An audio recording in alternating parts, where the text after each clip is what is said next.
मेरे साथ ऐसा क्यों हुआ। एक बहुत अमीर आदमी था। वह अमीर इसलिए था क्योंकि उसकी बहुत बड़ी और काफ़ी सफल कंपनी थी। उसके पास कहने के लिए तो सब कुछ था, लेकिन वह दूसरों को अपने आगे एकदम तुच्छ समझता था।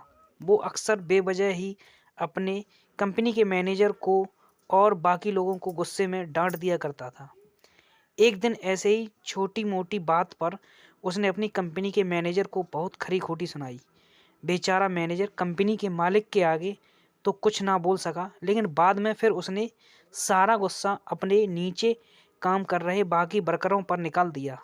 वर्कर बिना कोई बड़ी गलती के इतनी डांट सुनकर मन ही मन दुख और गुस्से से भर गए। इनमें से एक कामगार कंपनी से बाहर निकलते समय सारा गुस्सा कंपनी के गेट कीपर पर निकाल दिया।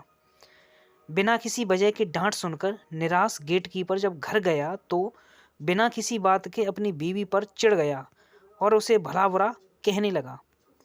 गेट कीपर की बीवी ने अपना गुस्सा अपने टीवी देख रहे बेटे पर उतारा। वह बोली, पूरा दिन टीवी देखता रहता है, काम धाम कुछ करता नहीं है, और ऊपर से 2 चमाट उसे मार दी। मन ही मन गुस्सा दबाए गेट कीपर का बेटा स्कूल जाने निकला। वह बेवजह ही रास्ते में खड़े कुत्ते को पत्थर मार दिया। कुत्ता वहां से डर कर भाग रहा था। तब उसने सोचा कि मुझे ही क्यों इंसान बेवजह मारते हैं। अगर इंसान ऐसे ही होते हैं तो मैं भी इन्हें अब सबक सिखाऊंगा। सोचकर उसने गाड़ी से उतर रहे आदमी को काट लिया। मजे की बात देखिए, गाड़ी से उतर रहा वह आदमी और कोई ही नहीं, कंपनी का मालिक था जिसने यह सब की शुरुआत की थी। कंपनी का मालिक जब तक जिया तब तक वही सोचता रहा कि मैंने उस कुत्ते को क्या बिगाड़ा था जो उसने मुझे काट लिया। कहानी की सीख। दोस्तों, हमारे जीवन में जो भी घटनाएं होती हैं वह किसी न किसी तरह से हमसे जुड़ी होती हैं। हम जाने अनजाने में जो भी काम करते हैं वो कभी ना कभी लौटकर किसी न किसी रूप में हम तक जरूर वापस आता है।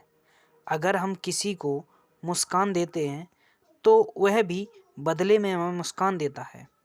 उसी तरह सुख के बदले सुख, दुख के बदले दुख, गुस्सा के बदले गुस्सा, बुराई के बदले बुराई और अच्छाई के बदले अच्छाई लौटकर हमें मिलती है।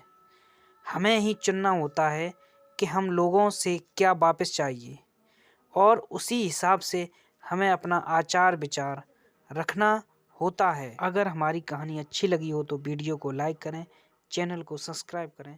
धन्यवाद।